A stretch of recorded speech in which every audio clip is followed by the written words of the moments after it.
Hey guys, this is Taylor again. One of the questions I've been getting the most from friends and family is, how is learning the Japanese language? Is it hard? How's that going? And I never really have a simple answer to that question. It seemed like the best thing that I could update you on and also bring you in on for how you can encourage me and pray for me. But first, let me tell you about where that idea comes from, that Japanese language is really hard. Well, obviously it has so many different scripts, such a different form of writing. And you can see two of the forms of that script. So it shows each animal, and right below the animal you've got one script called hiragana, which is more common, really flowy and has all these loops, compared to katakana, which is under their English name.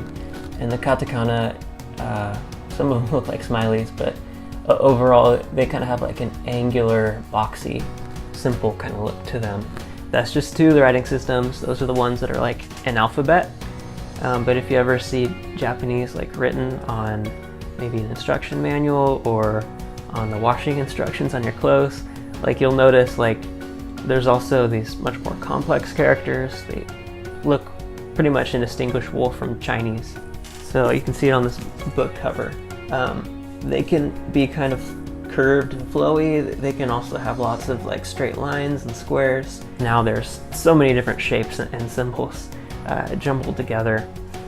And not only do you see that visually, but also verbally, the way you pronounce things. It all changes on context.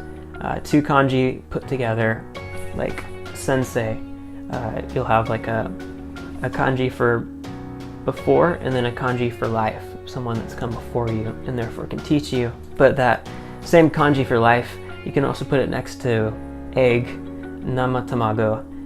Now it's a completely different pronunciation and also kind of related meaning, but now we're talking about something being raw rather than life or age or birth. So yeah, it gets really complex. I took one semester at a community college, and my sensei told me, you need to have a reason to study Japanese. Is it just for requirement? Is it just because you watch anime? You need a compelling reason to actually study this and stick to it.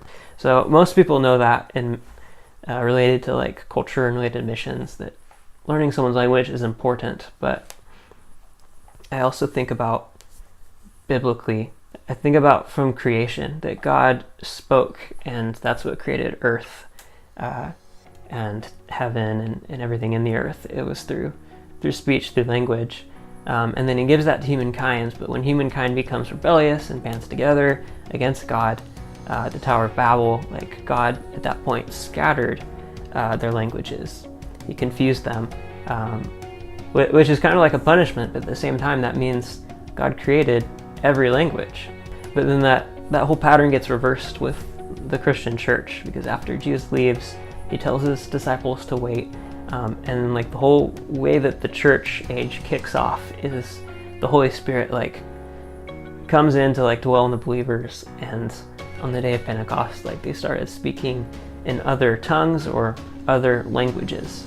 People could hear them in their languages, in their own native tongue. They could hear these things being said about God and about Jesus, and that just totally invites the nations. It doesn't separate them anymore, but it invites them to all be a part of God's kingdom.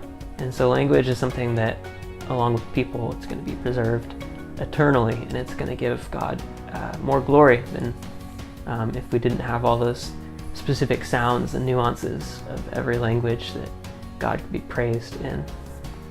So I think about those things, and together, that gives me a lot of purpose. And so when people ask, Taylor, how's language learning going? Is it hard? Is it easy?